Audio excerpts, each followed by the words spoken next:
So here we are in week 4, day 5, Joshua chapter 6, verses 1 through 11. This is where God gives Joshua instructions on how they're to take the promised land. And he gives him these detailed instructions. March around once 6 days, and then on the 7th day, march around 7 times, blow the trumpet blast, and everybody shout and the walls will fall down.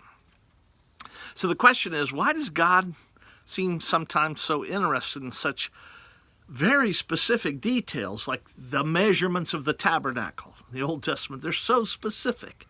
Or clean and unclean foods, so specific. Or the exact dimensions of the promised land here. He says, okay, it goes from here to here. I mean, he uses literally trees and stuff to identify the boundaries. Well, here in Joshua 6, he's doing the same thing. He's giving very specific marching instructions. And I want you to notice here, this is a principle in Scripture. Jesus talks about it in Luke chapter 16, verse 10. He says, a person who is faithful in a very little will also be faithful in much. That's the principle. God's looking for who will obey in small details so he can entrust the great things to them. Are you faithful in the little details, or do you go like, God doesn't care about that?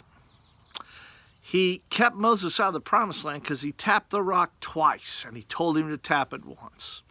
God cares about details, and we somehow have kind of concluded that he doesn't. But we want him to be concerned about the details of our life. So the principle's still the same. If you're faithful in the little things, God will entrust you with the great things.